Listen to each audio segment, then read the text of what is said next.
What's up, everybody? This is Uncommon NASA here with Short Fuse. What's up, everybody?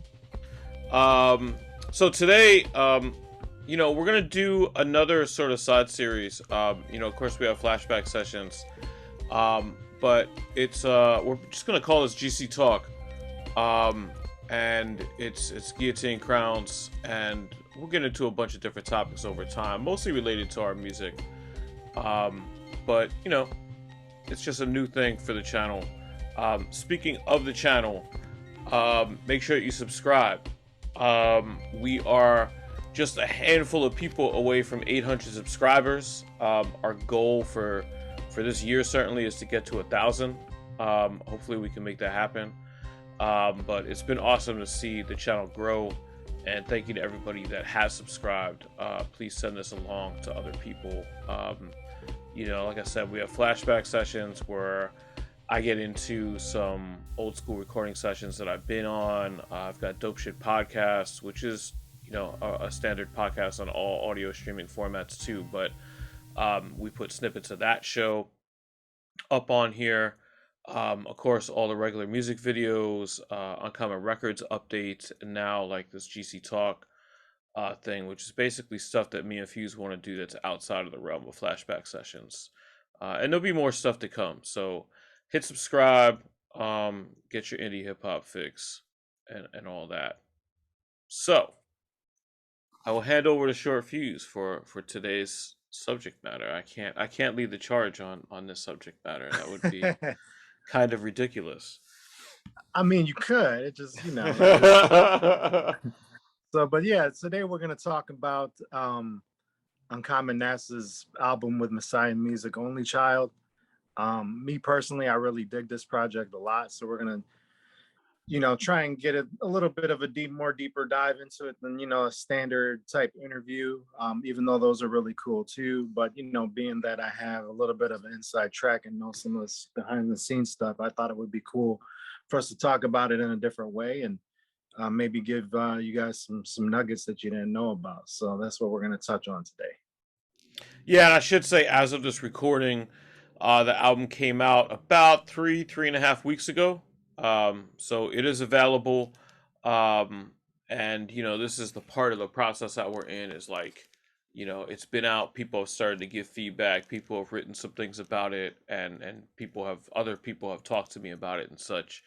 And the album is available on uncommonrecords.bandcamp.com, Uncommon NASA in the shop, at uncommonnasa.com in the shop, at the store. It's actually the splash page right now, so you go straight to it.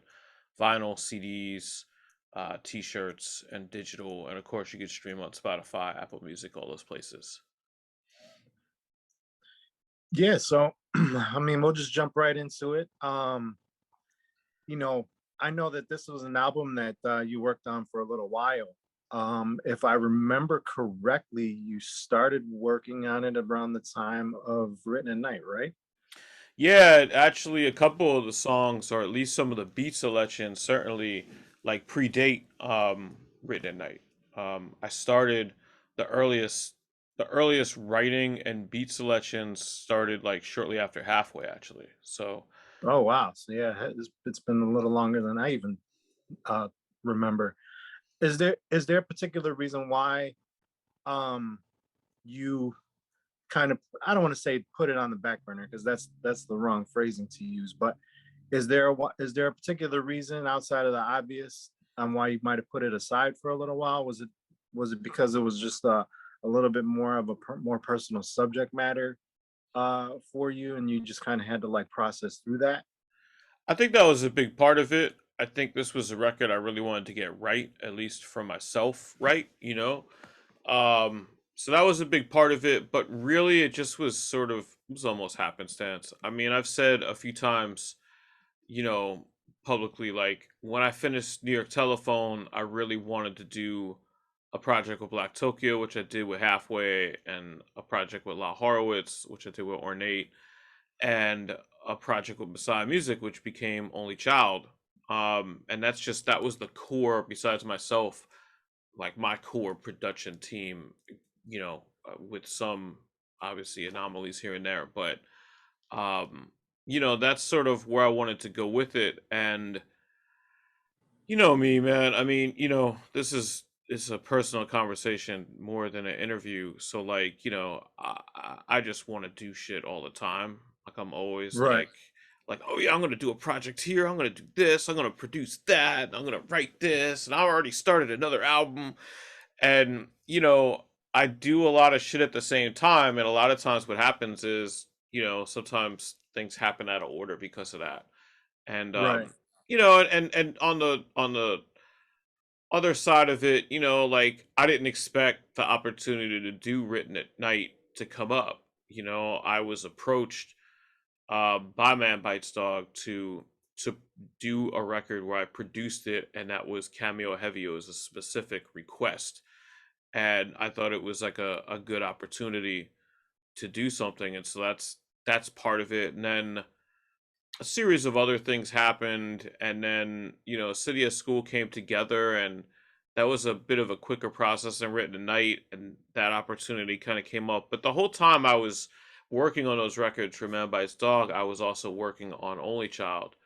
And I don't want it to sound like this material is old, because it's not. Because I would say maybe 5 or 6 of the 11 songs um, were made after City of School was completed, so pretty Right. recently. Right. And there were other songs and ideas that I had that I thought were going to be part of the album that didn't make the album, or that turned into something different on the album. So it's not like I started something and didn't do anything until after City of School. There was a process of things coming and going creatively on the record. So that's why it took a long time. It wasn't that I was sitting. And you know me too. Like I don't sit and like you know sweat every single thing about every single song. I mean, I make shit and it's done. It's just I mean, if you look at the record, I made you know a ton of stuff between Written at Night and City of School. So it was all of those things kind of made it. But I think something I say all the time: things happen when they're supposed to happen. So I think Right. that this timed out perfectly for me anyway. So No, I that's think part of I it. think I think so too, because obviously, because I remember when you did Written at Night. I remember when you told me that you were doing it. They gave you, I think it was like, what did you say? It was like 6 months to get the record done, or something. It was They a originally wanted super. it done in 2 months. They were like, "Yo, bang Yeah. it out in 2 months," and I was like, I mean, I guess I'll try, and I busted my ass on that record. I mean, that was a hard record to make. Um, because it's one thing to produce a record, it's another thing to produce a record for yourself. It's another thing to produce a record, mix the record, master the primary of the record, and rap on the record, and organize almost all those cameos that are on Right. there were Yeah. people that I knew and people that I reached out to. Some weren't, but doing all that in like any kind of deadline is really difficult. But I think with most labels, and even with myself to a lesser degree, I mean, certainly things could drag out for a long time, and then all of a sudden you've signed something that never comes to be. So I think that was the concern there. But you know me, I mean, I'm a follow through if I say I'm going to do something. No, But for sure. And it definitely took more than 2 months. I don't remember how yeah, long no, it I took, but it was done a lot faster than any, probably done faster than any record I've done. Absolutely. no, I remember, because I remember when you sent me the beat for the joint I was on. You're like, I need it. Yep. Usually you don't. You'll give me like a pretty loose window, but you were literally like, I need this by this date, or And I was like, okay, so. That was a hectic time, man. I feel like I'm getting stressed out just thinking about that time period for me creatively. But what I like about your catalog overall is, they're all different albums from each other, but um they all feel connected in some sort of way, which is cool. um there's not a lot of artists can do that with that kind of consistency, um especially these days, because if you look at some of the more mainstream artists, they kind of follow whatever the trend is.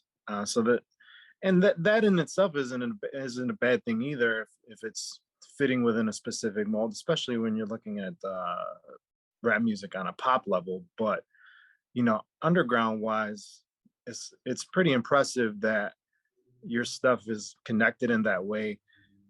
And obviously a lot of your themes revolve around being a New Yorker, which is really cool because it's cool to get that perspective. Um, but this one, you really looked inward more so than any other record you've done solo wise. Was that something that was on purpose for you, or is that just was a natural progression? It's both to some degree of what you're saying. I mean, if you listen to all my stuff, like it is a natural progression to go further and further deeper down that rabbit hole of like, just addressing the experiences that have happened to me over time just as a person, you know. Everyone has their own set of experiences that are very unique to them. And I have mine. I just happen to be a person that could express that through music. Right. So I think that gives me that common man kind of feel. I hope it does because everybody has those stories about themselves that they tell people, or maybe that they want to tell people, but they don't know how. And I think that, like I said a few times, like, the uniqueness of my story can create a commonality, and that's what music can do. Even Right. though certain things on this album are super unique to me, like, Your Hands Will Turn to Rust or Maze or songs like that. I'm sure that there are ways that anyone could relate to those stories by just comparing them analogously to things that have happened in their life, that happened. So, I mean, it's that's where it comes from, and I think that it is a culmination of, um, I'm trying to sort of like push myself to write about, you know, things moving forward, or things that are happening to me in the present, or things that I aspire for lately, instead of only, writing about things that have already happened in my collective experience as a person. And it's not that I don't want to do that, or I don't like that I did that for a while, but I also want to challenge myself. It's like you said, I Right. do I do come with something a little bit different each album, and but I want them to be united by something. And that's a good thing because obviously you and I work very closely together, and I could say that that's pushed me to approach things differently because my style has been kind of predicated on like expressing things that happened to me in my past, almost as like as a therapeutic way of Hmm. processing things. So when I work with you, it kind of pushes me to write differently and not always do it in the same way. So I think that's cool. And with this record specifically, even though you're talking about things um in your experience as as literally as an only child, it doesn't come off as like you're just rehashing past things. There's a very present feel to it, which is not easy to do. So I mean, it's always about like, how can I tell this thing in a different way that's not so obvious what I'm doing, and that's any artist challenge, and I hope that I hit that on a lot of these songs. Some of them are more straightforward than others. But you know, I made this record for me and then to share it with other people. And as far as it goes, as me enjoying it for me, like it's exactly what I wanted to make. Whether that makes me successful or not in any other way, I don't know. But it certainly is the record that I wanted to make. Like when I first had the theme of like doing a record called Only Child, like this is sort of how I saw it, and that carried over into the artwork, and everything about it is sort of how I wanted it to look and feel. And hopefully people feel that. no, it's um presentation wise, it looks great. I love the color of the vinyl. The cover's cool. The back cover is cool. So it's like it's interesting that you were able to capture though all those things within that. And like for me, like I grew up even though you and I grew up very similarly, we also grew up very differently. Mhm. Because I actually, so for me, obviously I have a brother that I grew up with, and we were very close for a period of time. And I have cousins that are like brothers to me because we grew up like for the longest time. Anytime one of us moved, the other ones followed. So we always lived Mhm. in the same apartment building, whether it was like a floor above or a couple doors down. Like we always lived close together. So when I got older, it was weird for me to like hear people like, yeah, I don't know my cousins at all. And I'm like, really? Like, that's weird. So, to hear your experience as being an only child, it's interesting because obviously I don't know what that feels like. So, like when you were growing up, was that something that you were like consciously aware of, or was that something that you processed more down the road as you got older as an adult and got around other people that may have had family or people that they were close to?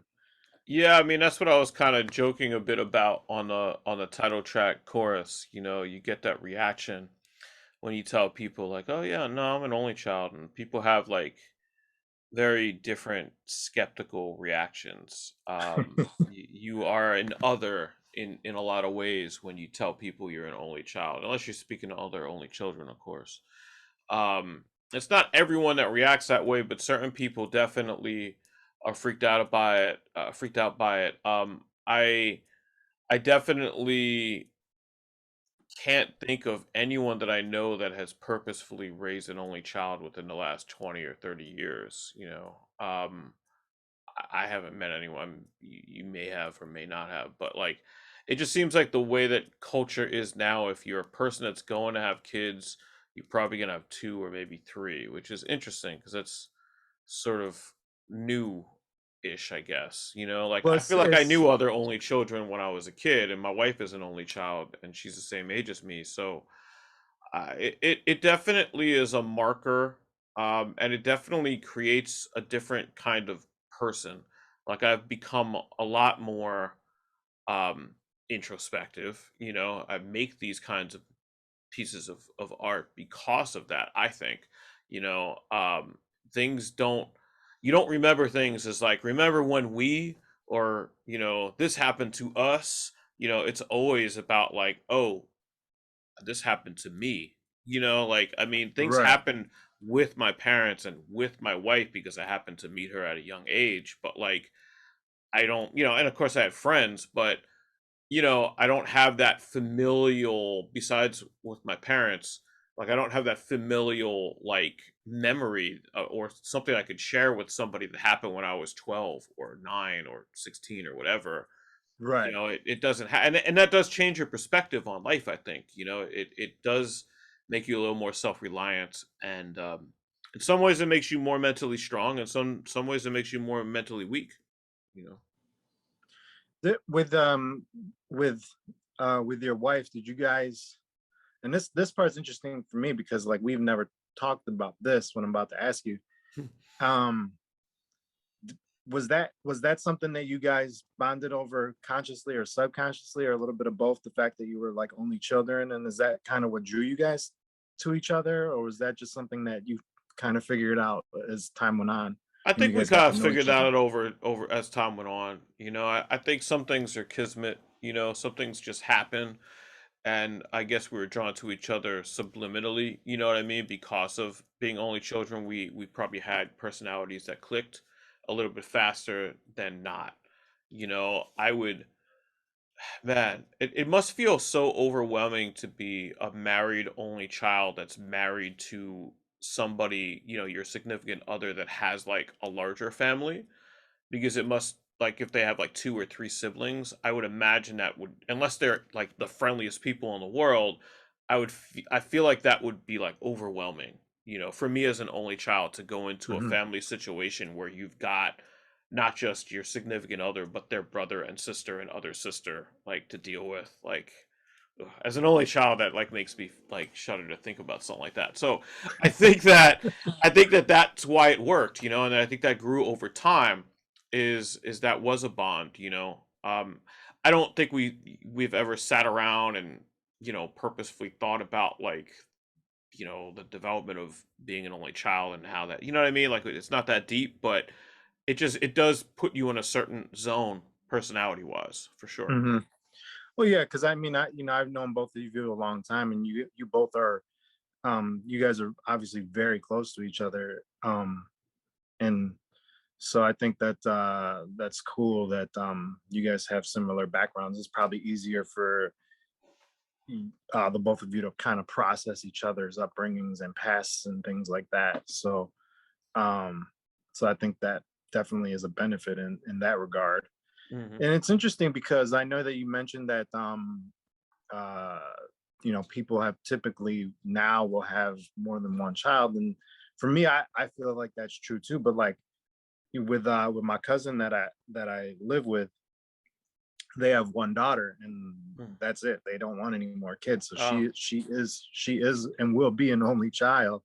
So I think I think that dynamic has been interesting to like watch, even though like I'm kind of on the inside because I live with them.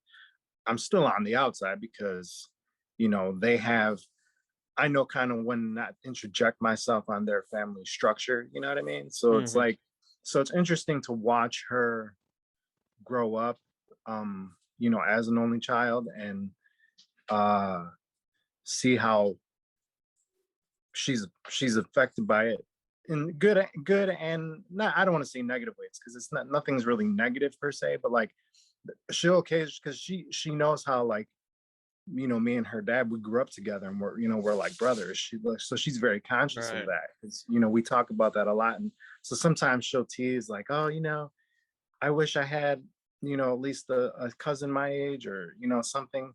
So she's at an early age, she's very aware that she is an only child and that she's going to be an only Hmm. child, and sometimes we'll tease her like, oh, what if your parents had another one? She's like, no, no. So it's kind of funny to see that like play out in real time too. So but in some ways it's kind of made her, and maybe it was the same for you, um, but it's kind of made her mature a little bit more, Yeah, at definitely a was true for at a me. at a faster pace because she's very close with her aunts, but her aunts are you know much older than she is. So it's kind of so she's kind of had to level up a little bit faster than maybe some people in her own peer group. So Yeah, I was born old, so it's that's been obviously you go through different things, you mature and nobody is like, super mature, super young or whatever in every way, but I certainly had a certain gravity to me that has been there from the beginning. It definitely I think being an only child too, like you react differently to large groups of people. mhm. Um, you know, um, for me, I know my personality, like I'm either all or nothing. Like I'm either like holding court and doing the thing, you know what I mean? Three, four people like kind of really paying attention to what I'm saying and doing, and the main conductor of the conversation, or I'm completely in the back, where I'm just like somebody else has alphaed me out and like is able to like control that and dominate that, and then I just completely go back into a shell. And that's a personality trait that is not great when you're a person that has to go and do the post show hangout thing. Um, you just you either come off like an arrogant prick or like a loud arrogant prick or a quiet arrogant prick. Like that's the only Yeah. way you come off when you have that personality. In real life, it doesn't really matter. But I think like most artists and probably yourself too. I mean, when you're an artist, you're usually incredibly introspective, but you also have the ability to be an extrovert in certain situations. And so it's this constant balance of like, what mood you're in that day, at least for me.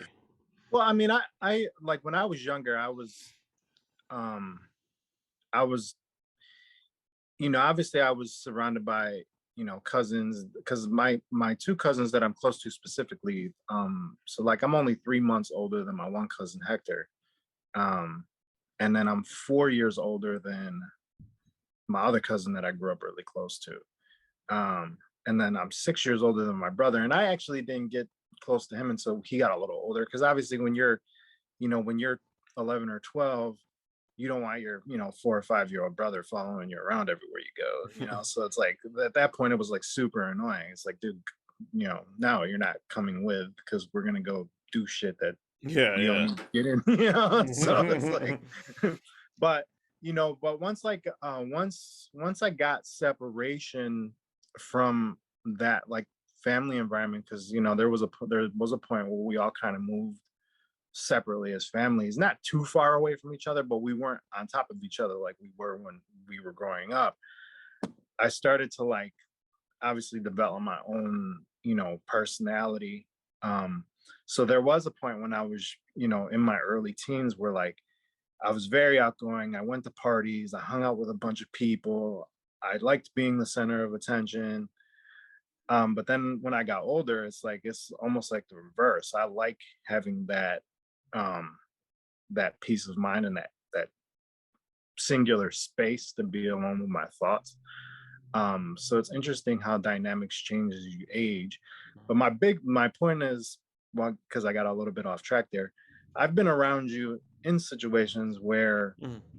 you had like we've done the after show thing when you were on tour with Sketch and Carl Kevorkian, and um I've seen those things, both of those dynamics out of you, where you were very talkative and everybody was just kind of having a great time. But then I've also seen it where, and I didn't realize it until now, because it's you don't really think about it in that moment in a certain way, where I was, me and Carl were talking about something really specific, or me and Sketch, and you were just kind of off to the side just listening in, and just taking it in. But my biggest point is real people don't look at you, people that know you and people that understand how to read people. I don't think anybody's ever looked at you like, oh, that guy's a fucking asshole, he's talking too much, or he's not Yeah, talking yeah. enough. Like, so I don't think that's anything you have to worry about. And Sure. if Sure. people ever do read you like that, then fuck them. Yeah, So no, for sure. I mean, the thing about being on tour that especially like when you're doing DIY touring, you meet so many people and so many people come in contact with you. And it's not because of the things that people think of, like with rock star, touring where everybody wants your fucking autograph or something. It's right, it's it's just you just meet a lot of people because you have to meet a lot of people. You have to meet the bartender and you have to meet the sound guy and you have to meet, the couple of people that really want to meet you, and you have to meet the couple of people that are playing before you that want you to go back to New York, and you have to meet the people that like you and the people that don't like you, and it's you just have to you have to meet the person that is putting you up for the night, if you're so lucky. um you have to meet your tour mates friends that are in this town that you now have to inherit and deal with, and vice versa. Like when I have right, a town where I know people, like now I have to introduce those people to these people, and it's just like it just becomes like, oh man, it is very stressful to think about. I haven't thought about that in a while because I haven't been out in a while. But I mean, I didn't oversweat it at the time. I'm not like a total like social pariah or anything. no, no, no, It is something. I guess the point of a lot of this is, a lot of this line of conversation that I'm realizing is a lot of it is like, this is the level of like internalization, and sort of like self-awareness that I have, and I think some of that comes from being an only child. Hands gently held, but a strong arm tug pulls me through puddles like life-saving. To the degree I'll never know, cold but wet, dreary, teary eyes with smiles. It's just nature, learning my nature, being spoken to, but really it's just a performance.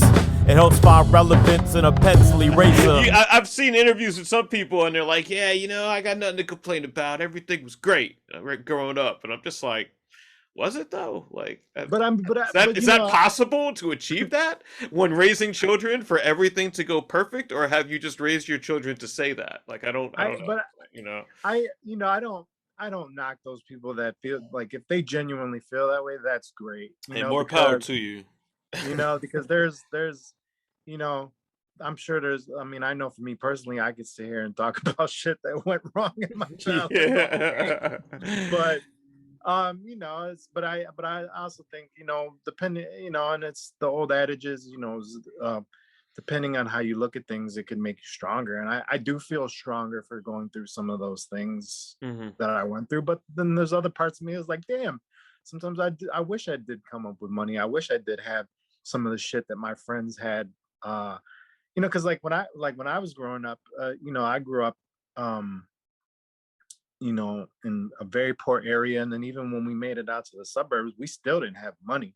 Right. We were the poor people in the Yeah, suburbs. yeah, yeah. No, So totally. like, I'd go over to people's houses and they'd be having, all the shit that I wanted. And it's like, fuck, like that, like this is cool. Like, I'm glad I get to experience this, but this still kind of sucks because I get to go home and not have this. So Yeah. it's kind of a mind fuck in some ways. And I so, definitely grew up similarly. I grew up, as I've discussed in interviews and stuff, like a lot of my upbringing was that my family was a family that rented the side door apartment, in somebody else's house, right, so because of, my own, I'll say this straight up. I mean, because of my own white privilege, my parents were able to rent, lower rent apartments that were in the suburbs, but that didn't give us money. So, right, you're renting these places in the 90s with 90s money for like, I don't know, $600 a month or whatever. Um and my folks slept on a pull-out couch for a decade, so that I could have the one bedroom in the apartment. yeah, Like that was just normal for me. And I'd have people would come over to be like, where do your parents sleep? And I'd be like, on the pull-out couch. And right, like, when you're that young, some kids didn't even know that a pull-out couch existed. right, Like when you're that young and that suburban, like it's not even a thing that they've ever heard of or had to deal with. So it was interesting, man, and it definitely colored a lot of the rest of my life. I think mostly for the better. I definitely see people in life all the time. When you are a grown person, you deal with all different kinds of people, and I have been exposed to more privileged people in some recent years, and it is interesting to see how they move. It's very I'm just not familiar with it. And so, like, when people can't handle certain things, it's just amazing to me. But I can only do what I can do. right. But I guess in some ways, in some really warped, super fucked up way, that's a privilege in and of itself, that you and I and other people that grew up similarly, or even in some cases worse, are able to just process and handle certain stressful situations Hmm. so easily, versus somebody who's the same age, that didn't grow up with the same you know uh setbacks. And now that they're adults, when something does happen, they just, it's like an instant shutdown, because I've seen it. It's Yeah. And sometimes, Especially these like, last couple years, you see people yeah. that just cannot handle anything, like And can't handle anything, basically. and I try and be sympathetic and empathetic to those people, but then at the same, another part of me is like, man, this is real life, and this is just what it is. And You hope obviously, that the old adage rings true that like God gives you, as much as you can handle, and right, at the time that you can handle it. And sometimes that's not the way it goes. You know, no, um, sometimes people get handed something that have never been handed something at age 40, and it destroys them. And sometimes people get handed something at age 10 that no one can handle that young, and it wrecks their adulthood. So it's right, it's it's on it is what it is. It's everybody gets what they can get. I know that I was at least lucky come from the situation, and I think this is true for you too, but like we came from certain situations that were challenging and difficult and would not be chosen by a lot of people in a perfect world, but because of the people that we went through those things with, we were able to all sort of come up and make something of ourselves. With this album, like, because I like, again, since obviously you and I work so closely, like I knew about this album for a long time, and I knew when you were starting to put it together. um did you consciously go in with subjects that you wanted to touch, and did you get all those subjects down? I think I got everything down that I needed to get down for the subject for sure. I don't. I obviously I didn't come into the game of this album of like, here's my 11 subjects. You know, like they developed over time. I mean, some of these songs sparked at the moment of writing them. Some of them weren't concepts or themes beforehand. Credit to Messiah Music's beats, like they definitely brought a certain vibe out of me where I could sit down and not know that I was gonna write discipline until I wrote it, and not Right. know, certain songs jump out that I didn't know that's what I was gonna write about. Other things were more idea. Only Child is the title track. I didn't even plan on writing a title track for this album. And I just started writing, and all of a sudden I was like, this is the title. This is what I'm getting at with this whole record, and it summed it up.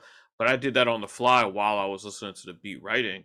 I didn't plan on that happening. Whereas other songs, I had the idea for Maze, in my head. I had the idea for Ballad of Metal Mike in my head, and then I just crystallized it over the beat. But you know, all my albums, I try to, we talk about this all the time. Like, I try to keep them between 10 and 14 songs. And I do that for a number of reasons. But for one of them is, well, for one of them, but for the main reason that I do that is I'm a firm believer in capturing a moment in time. And even though we talked about how this album had some start and stops and took some years, I still think it captured a moment in time insofar as it captured the theme.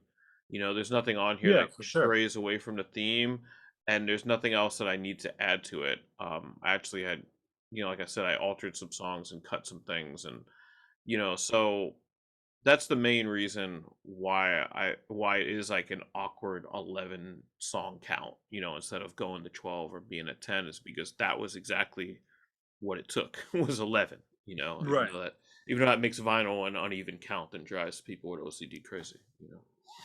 No, I don't, yeah, I don't find it awkward at all, because it all flows, it all makes sense. Nothing sticks out in a way where it's like, why is this on here? Right. You know what Right. I mean? It's all pretty seamless.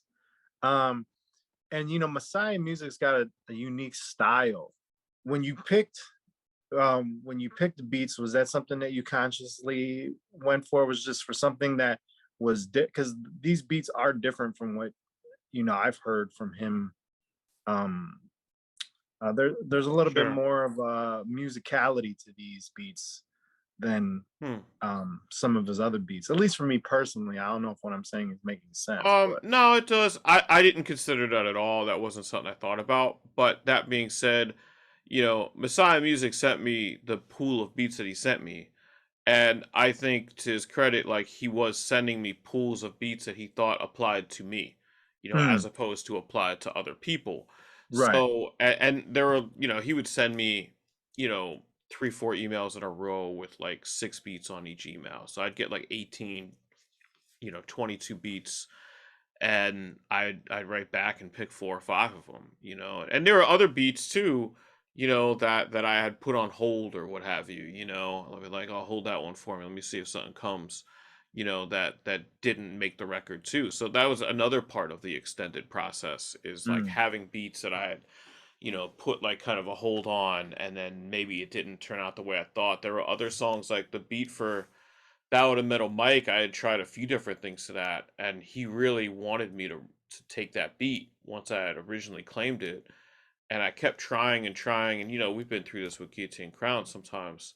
And then I finally got what needed to be on that beat. I had tried other concepts previously, so you know, Musicality, I think that's part his ear and part my ear. I am looking for beats that I can spark unique flow patterns to, and Hmm. that I have the space to tell a story to, and to be visual with. And not every beat that he makes I can do that with. Maybe somebody else Right. can. Not every beat I make I can do that with. It just I'm looking for the certain thing, and for me and him, like this is what came of it. There's one last question. It's a simple question because we've covered a lot of different topics here as we were kind of delving into the themes of this record. Yeah. What's your favorite song on the album? Man, it's I'll say the cliche thing. It's like choosing between children. Yeah, You can't. but I'm gonna You know. but everybody has favorite children, bro. Like, don't let anybody fool you. There are moments. I think some high moments are Maze. Your hands will turn to rust. Um, those are probably two of the more like examples of the kind of writing I'd love to do. Um, I mean, I think I do it enough, but I'm really comfortable doing that kind of writing. Um, I consider that sort of abstract, sort of introspective work. And, you know, if I could do something that reads off a page as well as it sounds on a record, then I'm happy with it. And I think that to me, those two kind of hit that note. Yeah. Um, but I love a lot of moments on the record. It's a super personal record for me. I think the more that it's out into the public and out into the world, the more I realize how much against the grain this record is, which I think is a good thing. I really, I'm not a social media person. I don't follow trends. The only hip hop I hear really is the work that I put in to trying to find, suggestions and things for like Dope Shit Podcast, the podcast I do it with Banana. Other than that, as you know, like I don't sit around listening to a lot of hip hop anymore. That's a whole nother conversation. But and so I think that helped me though create something that was unique to me. And I think, to answer your question, like two of the biggest examples of things that I think I did that I don't think anyone else would want to do or could do is like a song like Maze or like Your Hands Will Turn to Rust. I mean, those are special songs about each of my parents, and those beats are amazing. Yeah. Just perfect tone. I it's hard to say it about yourself, but like the fit that I have over Messiah Music's work is very obvious. No, I That agree that it's the right 100%. fit. Even for myself. You obviously, I've been around you long enough to hear you over different people's production, and you've always had a good ear with what fits you, and you've always been willing to take chances on other things that may not necessarily be you on the surface, but you've owned it. Like, even like recently, like with City of School, I until you did it, I didn't picture you on a beat like Old Cats, Hmm. but you killed it. So it's cool that you are willing to take chances and put your spin on things that are within your lane. So, but yeah, this is definitely for me personally one of my favorite projects you've done. So Cool. Thank you, man. Yeah. yeah, man. I'll close this out on that. Make sure you hit the subscribe button. It's probably there, maybe. I don't know, maybe here.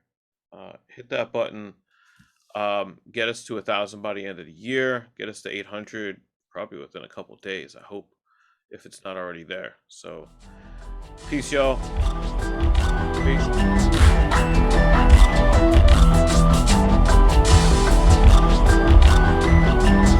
Down this road, a left etch from a black pen. It's a right to write since way back when. Plotting shade, ink till solid any blockade. Paths undrawn, made straight with a ruler. Grab paper, the best for math and movements. The years at it provided improvement. All of it still intuitive. Coding creative, no outlet like a block path. A reality analogous but not sad. A key to a door to a locked past. Art, geometry, math.